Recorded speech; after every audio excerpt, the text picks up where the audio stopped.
요한계시록에 나오는 말들이 마치 이게 묵시적 언어들인데 저희 집 그 예준이 얘기로는 고전시가 같다 그러더라고요. 고전시가. 우리 국어 시간에 고전시가 배우면은 막 굉장히 난해한 말들이 있는데 그거 막 해석하고 그러잖아요. 적절한 비유인 것 같아요. 그런데 고전시가가 됐든 묵시가 됐든 다 원래 뜻이 있습니다. 사실 복잡하지 않고 원뜻을 알고 보면 굉장히 단순한 얘기들이죠. 그러니까 상징적이고 비유적인 것들이라 그 원뜻만 잘 이해하면 사실 그렇게 어렵지 않은데 이걸 또 어렵게 이야기하고 어렵게 풀려면 한없이 어려워요. 우리 국어 시간에 제일 힘들었던 게 선생님들이 고전시가 제일 어렵게 가르치면 정말 그 시간은 포기거든요. 이 국어는 이제 포기다. 알고 보면 쉬운 얘기인데 굉장히 어렵게 가르치니까. 그래서 제가 오늘 그 우를 범하지 않도록 잘 최선을 다해서 노력하겠습니다. 쉬운 얘기를 쉽게 전하도록 노력해 보겠습니다. 우리 요한계시록 1장 첫 번째 강의할 때 주제가 뭐였냐면 두려워하지 말라. 이게 주제였습니다. 그러니까 요한계시록을 쓴 목적이 결국 7교회에다 편지도 보냈고 여러 가지를 했지만 두려워하지 말라는 거예요. 잠시만요. 두려워하지 말라는 겁니다. 그게 서론이었어요. 왜 두려워하지 말라 그랬습니까? 두려운 일들이 있기 때문에 그렇습니다. 당시 시대에 가장 두려운 일은 도미티아누스 황제가 황제 숭배를 신성시화해서 자기 그 로마가 장악하고 있는 식민지 국가들한테 강요한 거예요.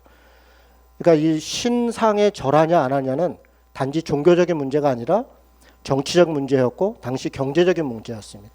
그 한순간에 그것을 고개 숙이냐 안 숙이냐가 그의 인생을 좌우하는, 마치 우리 일제 강점기 때 신사에 참배하냐 안 하냐, 고개 한번 숙이냐 안 숙이냐가 우리 각자의 신분을 결정졌던 것 같이 그런 상황이었습니다. 그러니까 황제 숭배를 하지 않는 결과는 혹독했습니다. 죽음을 각오해야 됐고 경제적인 어려움을 각오해야 됐습니다. 바로 그런 가운데에서 하나님이 말씀하시는 것은 그럼에도 불구하고 두려워하지 말아라. 그들이 때로는 박해를 하고 고난을 줄 수는 있고, 아니 좀 더 심하게 해서 그들을 죽일 수는 있어도 영혼을 훼손할 수는 없다. 그리고 이 잘못된 권력과 힘이 영원히 가는 것도 아니다. 하나님이 반드시 심판하신다. 정의는 이루어진다. 그 이야기를 하시면서 두려워하지 말아라. 그 이야기를 하시는 게 1장의 내용이었습니다. 그리고 2장과 3장은 7교회에다가 편지를 했습니다. 7교회는 단지 그 7개의 교회에만 편지를 한 게 아니라 그 시대에 있었던 모든 교회에 편지를 한 것이고, 그리고 지금 우리 시대의 모든 교회에다가 똑같이 하는 말들입니다. 사실 7개의 이야기지만 하는 이야기는 똑같습니다. 고난과 환난 가운데 잘 참고 견뎌라. 그러면 하나님의 선물이 있다. 하나님의 약속이 있다. 그것은 구원을 이야기하는 것입니다. 그리고 그 7교회 각각의 상황에 대해서 하나님이 뭐라고 말씀하시냐면 내가 너희를 알고 있다. 그러니까 그 고통을 당하는 사람들은 다 그렇게 생각하는 거잖아요. 정말 하나님이 살아계실까? 하나님이 나를 아실까? 정말 이 상황 속에서도 하나님은 능력 있는 분이신가? 그런 여러 가지 의심도 있고 또 여러 가지 고민도 있고 어떤 원망도 생기고, 그것이 뭐 당연한 것입니다. 그런데 그럴 때 하나님이 하시는 말씀은 내가 너를 알고 있다. 내가 너와 함께하고 있다. 그렇게 말씀하시면서 궁극적으로 끝까지 견디는 자, 또 하나님의 함께하심으로 반드시 승리할 것이다. 그렇게 이야기하는 것이 2장 3장의 이야기였습니다. 그리고 오늘 4장 5장은 조금 장면이 바뀌어집니다. 4장 1절에 보니까 이렇게 시작합니다. 2일 후에 내가 보니, 이 일이라고 하는 것은 7개 교회에다가 편지한 후에 내가 보니 하늘에 열린 문이 있는데 내가 들은 바 처음에 내게 말하던 나팔 소리 같은 그 음성이 이르되 이리로 올라오라. 이후에 마땅히 일어날 일들을 내가 내게 보이리라 하시더라. 지금 4장은 이렇게 시작합니다. 2일 후에 내가 보니까 하늘의 문이 열렸는데 그곳에서 요한에게 올라와라. 그렇게 이야기했다는 겁니다. 왜 올라오라 그랬습니까? 이후에 마땅히 될 일을 내게 보이리라. 여러분, 이 말은 처음 나오는 말이 아니라 1장 19절에 보면 그러므로 내가 본 것과 지금 있는 일과 장차 될 일을 기록하라. 이런 말씀이 1장 19절에 있었는데 장차 될 일, 이 단어가 이후에 마땅히 일어날 일, 같은 단어입니다. 번역을 약간 다르게 한 겁니다. 그러니까 장차 될 일을 기록하라라고 말했는데 그 장차 될 일을 내가 보여줄 테니까 네가 올라와라. 하늘로 올라와라. 이렇게 이야기하는 겁니다. 여러분 구약 성경에 보면 하늘이 열린다. 이런 장면이 몇 번 나옵니다. 예를 들어 야곱이 사닥다리에 꿈을 꾸고 있는데 하늘이 열려서 하나님께 연결되는 사닥다리가 연결되고 거기에 오르락내리락 했다. 이런 장면들도 있고요. 여러 장면에서 하늘이 열렸다라고 얘기할 때는 하나님이 임재하셨다. 하나님이 나타나셨다. 그런 이야기를 하고 있는 겁니다. 그래서 하늘이 열렸고 그리고 요한을 그곳에 올라오게 합니다. 장차 될 일을 너에게 보여주겠다. 그리고 2절에 보니까 내가 곧 성령에 감동되었더니 보라 하늘에 보좌를 베풀었고 그 보좌 위에 앉으신 사람이 있다. 앉으신 어떤 존재가 있다. 하늘에 올라갔더니 그가 곧 성령이 충만했다. 성령에 감동되었다. 그리고 성령의 충만함으로 바라보니까 새로운 세상이 보이고 있더라는 겁니다.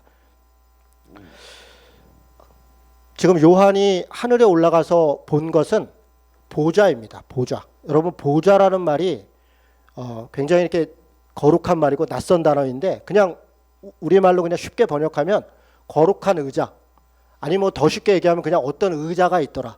그리고 그 의자 위에 어떤 사람이 앉아 있더라. 그러니까 보좌라는 말이 굉장히 극존칭으로 사용된 거예요. 구약에서 보좌라고 하는 단어는 누구한테 그 단어를 썼냐면 왕들이 앉는 의자를 보좌라고 그러고 어좌, 보좌. 뭐 우리 동양도 마찬가지죠. 임금이 앉는 의자는 어좌라 그러고 임금이 입는 옷은 어이라 그러고 뭐 골룡포니 뭐 뭐니 뭐 용안이니 이런 식으로 높여 부르잖아요. 그러니까 보좌라는 말이 복잡한 말이 아닙니다. 그러니까 의자가 있는데 그 의자 위에 어떤 거룩하고 굉장히 능력 있는 분이 앉아 있더라. 그럼 의자는 뭘 상징합니까? 의자는 권력을 상징합니다. 권위를. 어떤 의자에 앉아 있느냐가 그 사람이 무엇을 하고 있느냐의 신분을 나타냅니다. 왕의 의자에 앉아 있는 사람은 왕입니다. 그는 통치하는 사람입니다. 신하의 의자에 앉아 있는 사람은 신하입니다. 그냥 상인의 의자에 앉아 있는 사람은 상인입니다. 제 의자 앉아 있으니까 저는 제 의자에 앉아 있겠죠. 제 의자는 그냥 평범한 사무실 의자입니다. 어떤 의자, 그것이 그의 신분을 나타냅니다. 구약 성경에서 신분을 나타내는 여러 가지가 있는데 의자 혹은 또 옷, 어떤 옷을 입고 있느냐가 그가 하고 있는 역할 혹은 그의 신분 이런 걸 나타냅니다. 자, 보좌에 앉았다. 이것은 왕의 의자에 앉아 있다. 그가 왕이 되어서 다스리고 있다. 그런 이야기입니다. 그러니까 이 말 자체가 이미 누가 다스리고 있느냐에 대한 답을 이야기하고 있는 겁니다. 하늘에 올라갔더니 저를 한번 보십시오. 가운데 이렇게 큰 보좌가 있는데 굉장히 거룩한 자가 거기에 앉아 있습니다. 그런데 그 주위에 보니까 24명의 장로들이 24개의 의자에 쭉 앉아 있어요. 그리고 그 옆에는 4 생물이 쭉 둘러 있었다. 이게 지금 요한이 하늘에서 본 어떤 일종의 환상입니다. 여러분 이 환상은 그 환상을 통해서 뭔가를 알려주고 싶은 거죠. 지금 어떤 장면을 알려주고 싶은 거냐면 하나님이 여전히 보좌에 앉으셔서 통치하고 있다. 다스리고 있다. 여러분 이 장면은 요한이 이걸 보고 왜 의미가 있고 이걸 보고 성령이 충만하고 굉장히 기쁘고 감사하고 그런 마음이 들었을까요? 그것은 그가 지금 땅에서 겪고 있는 일 때문에 그렇습니다. 땅의 현실은 지금 어떤 거냐면 황제가 다스리고 있습니다. 죽음이 있습니다. 억압이 있고 핍박이 있습니다. 수많은 고난이 있습니다. 미혹이 있습니다. 땅의 현실만 바라보면 하나님이 안 계신 것 같아요. 하나님이 다스리고 있지 않은 것 같습니다. 아무리 하나님이 혹은 믿음이 출중한 사람들이 옆에서 괜찮아, 하나님이 우리와 함께하고 있어, 네가 힘내, 우리가 반드시 이길 거야 라고 이야기를 해도 눈에 보이지 않고 내 느낌으로 받아들여지지 않고 믿어지지 않으니까 그냥 대답은 예예 하고 아멘 아멘 하지만 가슴에 와닿지 않습니다.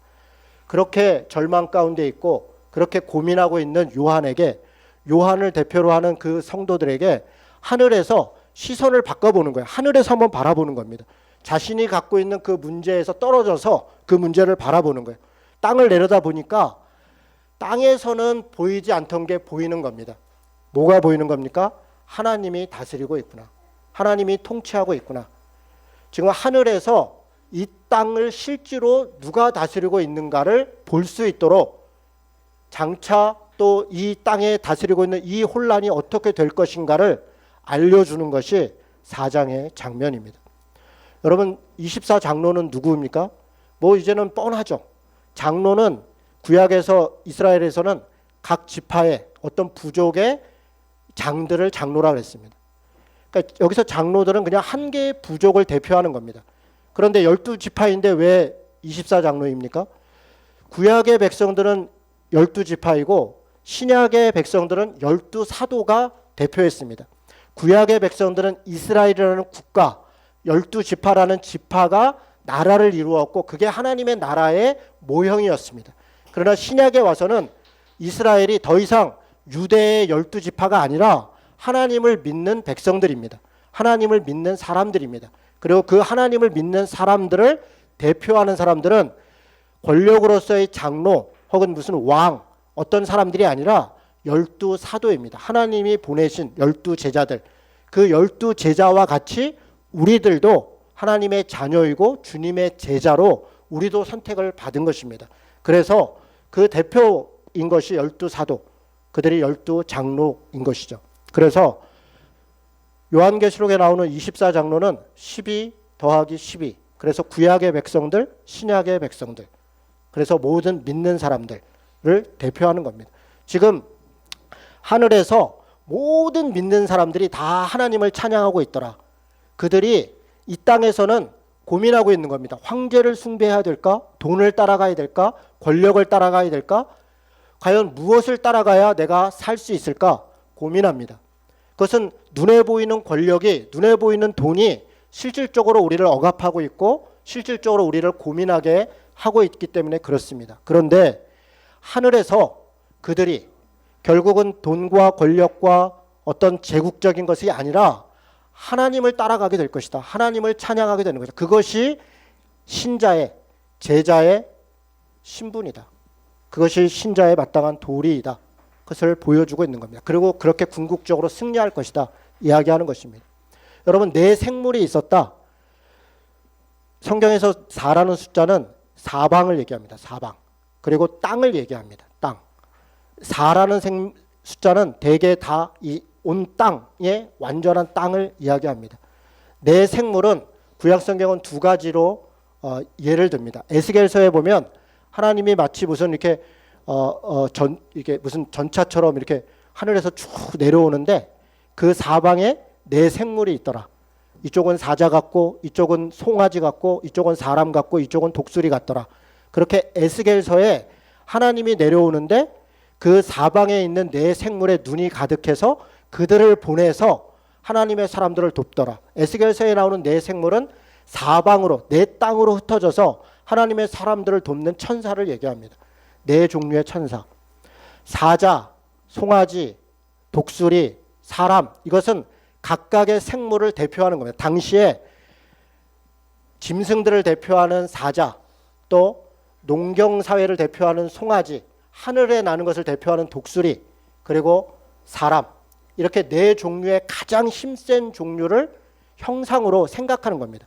그래서 그런 천사들이 하나님 주변에 있더라. 이렇게 얘기하는 겁니다. 에스겔서의 이야기대로라면 지금 하늘에서는 하나님의 백성들과 또 천사들이 하나님을 찬양하고 있더라. 그 보좌 주변에서. 이런 이야기입니다. 여러분, 이사야서와 에스겔서는 내 생물을 천사라고 얘기하는데요. 다니엘서는 조금 다릅니다. 제가 일일이 말씀을 찾지는 않겠습니다. 여러분이 그냥 개념만 이해를 하고 있으면 되겠습니다. 여러분, 다니엘서에는 특이한 장면들이 좀 있습니다. 느부갓네살이라고 하는 바벨론의 왕이 꿈을 꿉니다. 첫 번째 꿈에는 신상이 나타납니다. 머리에는 금 신상이고 그 다음에는 가슴에는 은이고 그 다음은 동이고 그 다음에는 흙이고 이런 신상이 나타납니다. 그런데 그 신상에 여러분 기억나십니까? 뜨인 돌멩이 하나가 갑자기 훅 날라와서 발을 땅 때리니까 다 무너졌더라. 여러분, 그 이야기를 느부갓네살이 꿈을 꾼 다음에 다니엘이 해석을 합니다. 뭐라고 해석합니까? 거기 다 설명이 되어 있습니다. 네 개의 제국이 나타날 것이다. 금 신상에 해당되는 금에 해당하는 강력한 제국이 있고 금에 조금 못 미치는 은에 해당하는 제국이 나타날 것이고 그 다음에 금 다음에 동에 해당하는 제국이 나타날 것이고 그리고 흙에 해당하는 나중에 열 발가락처럼 그 나라들이 흩어질 것이다. 그 나라를 뜨인 돌인 예수 그리스도께서 나타나셔서 결국은 모든 제국을 물리치시고 하나님의 나라를 이루실 것이다. 이렇게 다니엘이 해석을 합니다. 이 네 제국이 어떤 나라입니까? 여러분 우리가 다 알고 있는 이야기입니다. 첫 번째는 바벨론입니다. 이스라엘 사람들에게 유대에게 있어서는 바벨론이야말로 이 13장에도 바벨론이 나오고 베드로서에도 바벨론이 나오는데 가장 강력한, 왜 그렇습니까? 그들의 나라가 멸망한 나라가 바벨론입니다. 궁극적으로 멸망시킨 나라, 이스라엘을 멸망시켰던 나라가 바벨론입니다. 그들에게 있어서 가장 강력한 나라 바벨론입니다. 그리고 제국이라고 하는 이름을 첫 번째로 붙일 수 있는 만한 나라가 사실 바벨론입니다. 바벨론은 근데 짧게 있었습니다. 70년밖에 있지 않았습니다. 진짜 제국은 그 다음 나라입니다. 페르시아죠. 페르시아가 바벨론을 무너뜨리고 제국을 만들었습니다. 그리고 그 페르시아를 무너뜨린 나라가 있습니다. 누군지 아십니까? 알렉산더입니다. 헬라이죠. 헬라가 그 페르시아를 무너뜨립니다. 그리고 그 알렉산더가 죽은 이후에 헬라는 4개의 제국으로 갈라졌고 그 4개의 제국으로 갈라졌던 나라들은 나중에 2개로 정리됩니다. 그리고 그 나라를 무너뜨린 헬라를 무너뜨린 나라가 로마입니다. 로마는 나중에 동로마와 서로마로 나눠집니다. 그리고 여러 나라들로 다 흩어지게 됩니다. 그래서 다니엘서는 4개의 제국을 얘기합니다. 바벨론, 페르시아, 헬라, 로마. 그 신상뿐 아니라 느부갓네살이 또 꿈을 꾸는데 네 생물이 나타났다. 이런 또 꿈을 꿉니다. 그 나라들이 결국은 다 무너질 것이다. 오늘 우리가 읽은 요한계시록 4장에 네 생물을 천사로 볼 수도 있고요. 또 한편으로는 4개의 제국으로도 볼 수 있습니다. 그리고 이 시대에 당시에 이스라엘을 또 많은 나라들을 억압하고 있는 제국은 로마입니다. 이런 절대적 권력의 제국을 결국은 하나님의 나라가 예수 그리스도가 무너뜨릴 것이다. 그리고 하나님의 나라가 임할 것이다. 그 이야기를 하고 있는 것이 다니엘서나 에스겔서의 이야기이고 그리고 요한계시록의 이야기입니다. 여러분 요한계시록은 별명이 있습니다. 구약성경에 대응해서 다니엘서의 미드라시라고 하는 것은 그 유대인들이 탈무드를 설명한 걸 미드라시라고 합니다. 그러니까 우리로 얘기하면 성경의 주석서 같은 거죠. 그게 미드라시예요. 다니엘서를 설명한 것, 그게 요한계시록이다. 이렇게 유대인들은 생각합니다. 그리고 많은 학자들이 생각합니다. 그럴 정도로 다니엘서에 나와 있는 수많은 환상과 여러 가지 이야기들이 요한계시록에서 설명하고 있다. 그렇게 이야기하고 있습니다. 말이 길어졌습니다. 다시 정리하겠습니다. 지금 요한을 하나님께서 하늘로 올라오게 했습니다. 그리고 그에게 환상을 보이십니다. 그가 본 환상은 하나님의 보좌가 하늘 위에 있다는 겁니다. 하나님이 여전히 통치하고 있다는 겁니다. 그리고 그 주위에 24장로가 하나님을 찬양하고 있다. 모든 하나님의 백성들은 다 구원받을 것이고 그리고 하나님 앞에 찬양을 할 것이다. 그게 장차 될 일이라는 겁니다. 그걸 보여주겠다는 겁니다. 그리고 내 생물이라고 생물로 대변될 수 있는 모든 영적인 존재들, 천사들, 그리고 제국들, 이 땅에 모든 나라 백성들을 억압하고 있는 제국들이 결국은 다 무너질 것이다. 그리고 하나님을 찬양하게 될 것이다. 여러분 4장 10절 11절 4장 10절 11절 같이 읽겠습니다. 자, 시작. 24장로들이 보좌에 앉으신 이 앞에 엎드려 세세토록 살아계시는 이에게 경배하고 자기의 관을 보좌 앞에 드리며 이르되 우리 주 하나님이시여 영광과 존귀와 권능을 받으시는 것이 합당하오니 주께서 만물을 지으신지라 만물이 주의 뜻대로 있었고 또 지으심을 받았나이다 하더라. 이게 5장의 결론입니다. 5장의 결론은 뭡니까? 내 생물들 또 24장로들 모든 사람들이 결국 다 하나님을 찬양하고 있더라. 하늘에서 요한이 바라본 것은 하나님을 찬양하고 있는 모든 백성들, 모든 영적인 존재들, 그리고 모든 제국들의 멸망을 바라본 것입니다. 이것이 장차 될 일입니다. 여러분 이걸 볼 때 요한이 얼마나 위로가 되겠습니까? 얼마나 힘이 되겠습니까? 여러분 때로는 우리가 이 땅에서 우리가 살고 있는 어떤 삶의 현장, 우리가 겪고 있는 어떤 문제에 천착하면 그것에 계속 집중하면 도대체 하나님이 살아계신가? 이 문제는 정말 해결될 수 있을까? 그렇게 염려할 수밖에 없습니다. 실제로 그렇습니다. 당장 해결되지 않는 일들이 너무나 많습니다. 그런데 때로는 한 걸음 떨어져서 그 문제를 바라보면 어떤 때 좀 평안함들이 올 때가 있습니다. 당장에 내가 그 문제 속에서 그 문제에 억압되어져서 어떻게 하면 이 문제를 풀까? 어떻게 하면 이 관계를 풀까? 어떻게 하면 이 상황에서 벗어날까? 어떻게 하면 여기서 이길까? 그것을 고민할 때는 잘 보이지 않습니다. 뭐가 안 보이는 겁니까? 하나님이 함께 하심이 안 보이는 겁니다.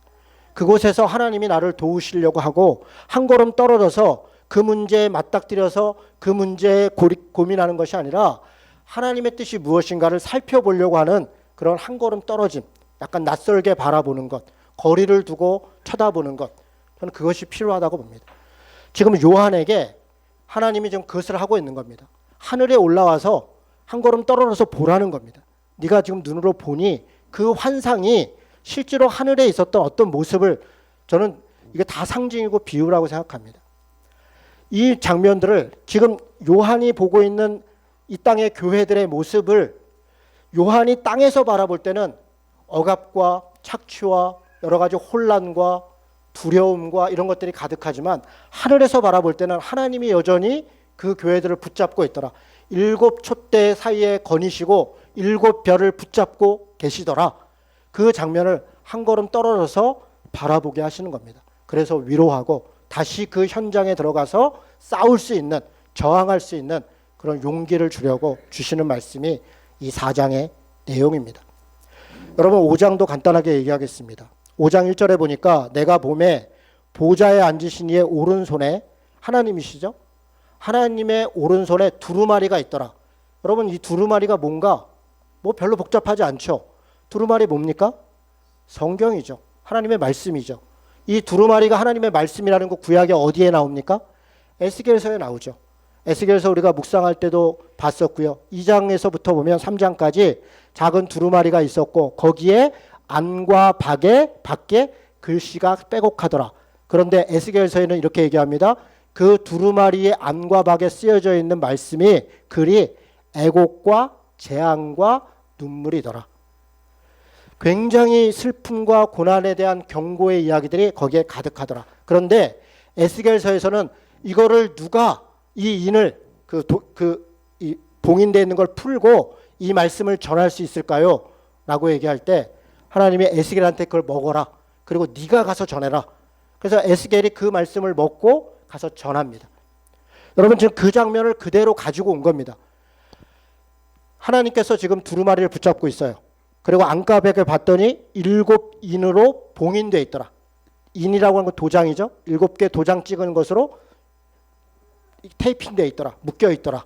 그런데 또 봄에 2절에 보니까 힘 있는 천사가 큰 음성으로 외치기를 누가 그 두루마리를 펴며 그 인을 떼기에 합당하냐. 천사가 얘기합니다. 누가 이 두루마리를 뗄 것이냐. 여러분 그랬더니 3절에 하늘 위에나 땅 위에나 땅 아래에 있는 능히 그 두루마리를 펴거나 볼 자가 없더라. 그래서 그 두루마리를 펴거나 보거나 할 합당한 자가 보이지 않기로 요한이 내가 크게 울었더라. 요한의 입장에서는 절망스럽습니다. 왜 그렇습니까? 하나님의 말씀이 선포돼야, 혹은 하나님의 말씀이 역사해야 살아나는 겁니다. 고통과 눈물 가운데 있을 때에도, 혹은 미혹과 유혹 가운데 있을 때에도 우리가 그래, 내가 내 힘, 우리 각자 힘으로 그래 결심해서 우리가 잘 참자, 우리가 서로 격려하자, 안 됩니다. 우리가 우리 힘으로 참으려고 해도 참아지기가 어렵습니다. 우리 인간이 가지고 있는 인내심이라는 것, 우리가 가지고 있는 선함이라는 것, 그것은 사실 굉장히 미약합니다. 우리가 착하면 얼마나 착하고 선을 행하면 얼마나 많이 선을 행하며 우리가 참을 수 있으면 얼마나 참을 수 있겠습니까? 저는 두 분 또 계셔서 또 죄송스럽기도 한데요.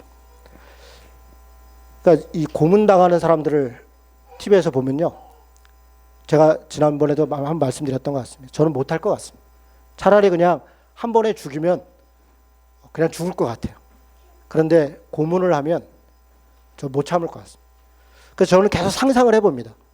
내가 정말 이렇게 참을 수 있을까? 내가 배교하지 않을 수 있을까? 혹은 진리를 지킬 수 있을까? 혹은 내가 뭐 어떻게 할 수 있을까? 상상을 해봅니다. 침묵이라는 책을 읽을 때, 김은국 씨가 쓴 그런 어떤 배교한 그런 책들을 읽을 때 여러 가지 책을 읽으면서 내 문제로 생각을 해보는 거예요. 근데 제가 솔직히 고백을 하면 못할 것 같아요. 차라리 그냥 한 번에 그러면 할 것 같아요. 쉽지 않습니다. 우리가 우리 스스로의 힘으로 참자, 우리가 해보자, 우리가 선을 행하자, 어렵습니다. 요한이 지금 절망하는 것은 바로 그것입니다. 결국 우리는 말씀으로 우리가 승리할 수밖에 없습니다. 말씀으로 견딜 수밖에 없습니다. 하나님의 말씀이 역사한다는 것은 하나님이 우리와 함께 하신다는 걸 느낀다는 것입니다. 여러분, 우리가 살면서 하나님의 말씀이 나와 함께하고 있지 않다, 혹은 하나님이 나와 함께하고 있지 않다라는 것을 그렇게 생각될 때 얼마나 절망스럽습니까? 특별히 평시에도 그렇습니다. 차지도 않고 덥지도 않을 때도 우리가 사실은 왜 차지도 않고 덥지도 않습니까? 하나님의 말씀이 나와 함께하고 있고 하나님이 나와 함께하고 있다는 걸 모르기 때문에 그렇습니다. 이 정도면 괜찮지. 그런 마음에 우리가 뜨뜻미진하게 지내는 것입니다. 하나님의 말씀이 우리와 함께할 때 우리는 열정이 생기고 용기를 갖게 되고 갈망이 생기고 뭔가 기대가 있고 그리고 뭔가 해볼 만한 용기가 있는 것입니다. 요한은 이 말씀이 선포돼야, 이 말씀이 역사해야 우리가 살고 교회가 살고 하나님의 나라가 이루어질 텐데 누가 이 말씀을 띌 것인가? 그것이 보이지 않으니까 절망합니다. 그래서 크게 울었더라. 아마 통곡을 했을 겁니다. 하늘에서까지 와서 봤는데 뛸 자가 없다니요 라고 절망했을 겁니다. 그런데 그때 장로 중 한 사람이 이야기하는 거죠. 울지 말아라. 유대 지파의 사자 다윗의 뿌리가 이겼느니라. 그 두루마리와 그 일곱인을 떼시리라 하더라. 그렇습니다. 장로가 얘기합니다.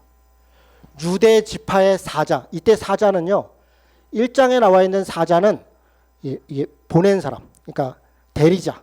이게 거기서는 하나님의 일곱 사자, 일곱 별은 하나님의 일곱 사자더라. 그럴 때는 보낸 사람들, 믿는 사람들, 하나님이 사용하시는 사람, 그런 의미가 사자입니다. 여기서 사자는 라이온입니다. 라이온. 유대 지파의 강한 자, 모든 짐승을 대표하는 그런 강한 자가 유대의 뿌리가 사자와 같이 이길 것이다, 승리할 것이다 이야기합니다. 그런데 6절에 보니까 또 뜻밖의 얘기를 합니다. 6절은 같이 읽겠습니다. 자, 시작. 내가 또 보니 보좌와 내 생물과 장로들 사이에 한 어린 양이 서 있는데 일찍이 죽임을 당한 것 같더라. 그에게 7뿔과 7눈이 있으니 이 눈들은 온 땅에 보내심을 받은 하나님의 7 영이더라. 굉장히 일곱 아주 복잡하죠. 여러분, 제가 한번 설명드렸습니다. 7은 뭡니까? 완전하다는 거예요. 그러니까 7이 하나는 뭐고도 이거 생각할 필요 없고 그냥 7은 완전하다는 거구나. 내 생물과 장로들 사이에, 그렇다면 하나님의 보좌 사이겠죠. 그 장로들, 내 생물과 장로들이 보좌 주변에 있었다 그랬잖아요. 그러니까 그 보좌 옆쪽에 어딘가에 누가 서 있냐면 한 어린 양이 서 있는데 일찍이 죽임을 당한 것 같더라. 여러분, 우리는 어린 양이 예수님인 줄 알기 때문에 아마 어린 양이 굉장히 거룩한 모습으로 1장에서 예수님한테 나타났을 때 머리는 희고 눈에는 막 불이 나가고 막 입에서는 검이 나가고 옷은 막 치렁치렁하고 이런 굉장히 거룩한 예수님이 등장했었잖아요. 그런데 어린 양 그러면 우리는 머릿속에 즉흥적으로 무슨 생각하냐면 예수님이 굉장히 엄위한 모습으로 거룩한 모습으로 예수님 옆에 다 서 계셔서 그렇게 두루마리를 취하시나 보다. 아닙니다. 여기 뭐라고 되어 있습니까? 어린 양이 죽임을 당한 것 같더라. 이 무슨 얘기예요? 굉장히 초라하더라. 죽은 자 같더라. 어린 양 자체도 초라합니다. 양이 큰 양도 아니고 사자도 아니고 어린 양인데 눈을 똘망똘망해서 쳐다보면 귀엽기라도 하죠. 어린 양, 힘도 없고. 그런데 이런 연약한 양이 죽은 것 같이 축 처져가지고 굉장히 초라한 모습으로 서 있더라. 여러분, 이 장면을 볼 때 무슨 생각이 들겠습니까? 차라리 앞에 장로가 얘기한 것처럼 사자와 같은 모습으로 예수님이 서 계시더라. 그가 두루마리를 취하실 것이고 이렇게 저렇게 하실 것이다. 그랬으면 얼마나 더 일관성도 있고 위로도 되고 힘도 되겠습니까? 그런데 지금 다시 이야기를 하는 겁니다.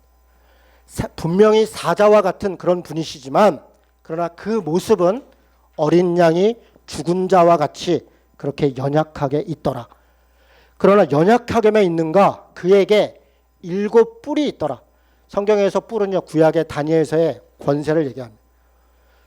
구약 다니엘서에 보면 10뿔이 나오고 뭐 7뿔이 8뿔이 어쩌고 이게 다 나라입니다. 다 황제를 얘기합니다. 다 왕들을 얘기합니다. 7개의 권세, 7개의 뿔이 있더라. 7개의 뿔이니까 어떤 뿔이겠어요? 완전한 뿔이죠. 완전한 권세가 있더라. 그리고 7눈이 있더라. 7눈은 스가랴서에 보면 7눈은 7영이더라. 7영은 완전한 영, 성령이더라. 그러니까 어린 양으로 초라하게 죽은 것 같으나 그에게 뭐가 있냐면 권세가 있고 그에게 뭐가 있냐면 성령이 그와 함께하고 있더라. 그러면 된 거죠. 그러면 된 거죠. 여러분, 우리는 이 장면을 잘 생각해야 됩니다. 사실 이게 우리가 지향해야 될, 추구해야 될 모습입니다. 예수를 믿는 사람들은 사자와 같이 사나운 자들이 아닙니다. 어린 양을 따라가는 사람들이에요. 예수님이 우리를 구원하신 것은 어린 양과 같이 자기를 희생제물로 바치신 것입니다. 그래서 뒤에도 이야기합니다. 10절에 보니까, 19절에 보니까 그가 사람들을 피로 사서, 어린 양의 피로 사서 하나님께 드렸다 이야기하는 것입니다. 우리가 믿고 따르는 분은 사자와 같은 존재가 아니라 어린 양 같은 존재입니다. 누가 말씀을 뗍니까? 누가 7인을 떼는 것입니까?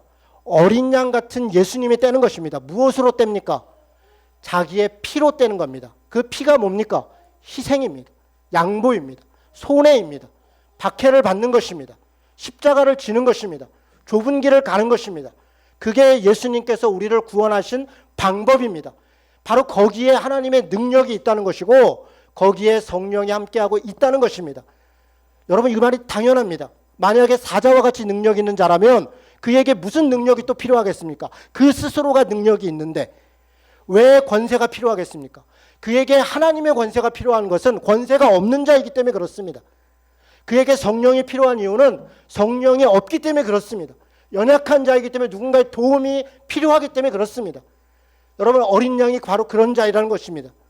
왜 예수님은, 하나님은 어린 양 같은 예수로 오셨습니까? 우리들 때문에 그렇습니다. 우리의 죄악 때문에, 우리의 죄악으로 인해서 그가 죄인이 된 것입니다. 그래서 그가 자기의 생명을 우리를 위해서 주신 것입니다. 죄악을 짊어지고 자기의 생명을 주는 자는 강한 자로 올 수 없는 것입니다. 죄인된 모습으로 오는 것입니다. 죄인된 사람들은 미안하다고 얘기하는 겁니다. 잘못했다고 얘기하는 겁니다. 용서해달라고 얘기하는 겁니다. 도와달라고 얘기하는 것입니다. 저는 그것이 예수님의 모습이었고 그것이 십자가의 삶이었다. 그것을 따르는 우리 신자들의 삶도 그와 같은 것입니다. 이 땅에 우리가 살아갈 때 지금 이 성경 말씀은 우리에게 묻는 것입니다. 제국의 삶을 따를 것이냐 아니면 십자가의 길을 따를 것이냐. 제국의 길을 따라가는 것이 우리가 예수를 믿는 결과가 아닙니다. 우리는 이 땅에서 하나님의 소위 복을 받아서 이 땅에서 떵떵거리고 제국의 방식으로 돈을 따르고 권력을 따르고 그렇게 사는 것, 그것이 오히려 황제를 따른다는 것입니다. 그 삶을 거부하는 자들이 어린 양을 따르는 자들입니다. 지금 요한계시록은 그렇게 묻고 있는 것입니다. 우리의 시선으로는 고난당하는 자들이, 핍박받는 자들이, 손해보는 자들이 그들이 복받지 못한 자들이고 그들이 하나님 앞에 버림받은 자들 같지만 그러나 하나님 나라에서 한 걸음 떨어져서 바라보면 그들이 복받은 자들이라는 것입니다. 그들이 하나님 나라에 들어간다는 것입니다. 여러분, 마태복음에 보면 가난한 자는 복이 있나니 천국이 저희 것이다. 애통하는 자는 복이 있나니 그가 위로를 받을 것이다. 여러분, 그 말은 그 말 그대로입니다. 가난한 사람들이 하나님의 복을 받는 것입니다. 애통하는 사람들이, 마음에 청결한 자들이, 선을 따르는 자들이, 평화를 이루는 자들이 하나님의 복을 받는 것입니다. 누가 그 길을 가는 것인가? 이야기를 하는 것입니다. 어린 양의 길을 가는 것입니다. 그런 자들에게 하나님의 능력이 함께 하십니다. 그런 자들에게 성령이 함께 하시는 것입니다. 여러분, 그것이 우리가 이 땅에 살아가는 방식입니다. 그래서 제가 여러분에게 누누이 말씀드리는 겁니다. 어떤 걸 선택할 때 손해보는 쪽을 선택해라. 손해보는 쪽을 선택하시고, 물론 그게 무슨 거래관계 손해 그런 게, 사람을 살리는 거라면 차라리 그 사람을 살리고 내가 죽는 길을 택하는 것입니다. 당장은 그것이 손해보는 것 같으나 그게 이기는 것입니다. 그게 구원받는 길인 것입니다. 억울한 일이 있을 때 악다구니를 해서 너 잘못한 거를 드러내고 그래서 너 잘못했다고 나한테 빌어. 너 미안하다고 해. 그래서 승리한다고. 그게 승리입니까? 승리가 아닙니다. 억울할 때 억울하지만 오히려 참고 그것을 더 큰 사랑으로 감다는 것. 그것이 십자가의 길입니다. 여러분 오늘 그 얘기를 하고 있는 것입니다. 누가 두루마리를 뗄 것인가? 바로 이 어린 양이 보좌에 앉으신 이의 오른손에 두루마리를 취하실 것이다. 그리고 그가 취한 그 두루마리가 말씀이 선포되는 것입니다. 7인을 하나씩 띌 때마다 하나님의 심판이 이 땅 가운데 임합니다. 여러분 이 심판이 임한다는 것은 신자들 입장에서는 하나님의 도우심이 시작된다는 것입니다. 어린 양이 하나님의 말씀을 떼기 시작할 때 그 말씀이 선포되기 시작하는 것이고 그 말씀이 역사하기 시작하는 것이고 누군가에게는 그 말씀이 심판의 말씀이 될 것이고 누군가에게는 그 말씀이 구원과 위로의 말씀으로 선포된다는 것입니다. 그래서 8절 말씀을 같이 읽겠습니다. 같이 읽습니다. 시작. 그 두루마리를 취하심에 내 생물과 24장로들이 그 어린 양 앞에 엎드려 각각 검은고와 향이 가득한 금대접을 가졌으니 이 향은 성도들의 기도들이라. 지금 이 향이 뭐라 그래요 지금? 성도의 기도라. 여러분 이 말은 하나님이 말씀을 떼는 것도 혹은 말씀을 땜을 통해서 이 땅의 심판이 시작되는 것도 다 무엇의 응답이라는 거예요? 기도의 응답이라는 겁니다. 신자들이 해야 될 것은 기도라는 거예요. 하나님 앞에 우리의 억울함을 호소하고 우리의 고통을 호소하고 억울함과 고통이 왜 생깁니까? 참기 때문에 생기는 것입니다. 안 참으면 억울할 일이 뭐가 있습니까? 안 참으면 내가 같은 힘으로 자동차가 길 가다 부딪혔습니다. 그러면 내가 참으면 억울하죠. 그런데 내리자마자 야 이 소새끼 개새끼 해가면서 멱살을 잡고 하면 뭐가 억울하겠습니까? 억울하니까 원통한 얘기를 하는 것입니다. 그 억울함들 여러분 지금은 우리는 민주적인 사회라 그런 일이 있어도 다 법으로 하면 돼요. 싸울 필요 없죠. 그냥 전화 한 통 하면 경찰이 와서 다 정리해 주죠. 그런데 그렇게 법이 통하지 않는 것들이 있다는 것입니다. 돈으로 권력으로 힘으로 그런 법을 넘어서서 억울하게 하고 우리를 고난당하게 하고 그런 일들이 있다는 것입니다. 제국의 삶이 바로 그렇다는 것입니다. 누군가는 억압당하고 누군가는 손해를 당하고 누군가는 핍박을 당한다는 것입니다. 그래서 우리는 억압당하는 쪽에 있지 않아. 나는 더 가진 쪽에 있어. 그래서 나는 하나님의 복을 받았어 라고 말한다면 이 제국의 삶을 이해하지 못하는 것입니다. 이 제국의 삶에 우리가 어떤 곳에서 난 안락해 나는 괜찮아 한다면 우리는 그 침묵 속에 누군가를 억압하고 있는 것을 동조하고 있는 것입니다. 일제시대에 가만히 있는 것만으로도 일제에 동참하고 있는 것이고 군사독재 시대에 가만히 있는 것만 해도 그 독재 정권을 지지하고 있는 것입니다. 마치 그와 같이 예수를 따르는 사람들은 그 실체를 알고 저항하고 불의한 것들과 맞서고 옳은 것을 옳다고 이야기하고 그래서 오는 손해를 감수하는 것입니다. 그래서 하나님께 기도하게 되는 것입니다. 하나님 이 원통함을 풀어주십시오. 저 자들을 반드시 심판해 주십시오.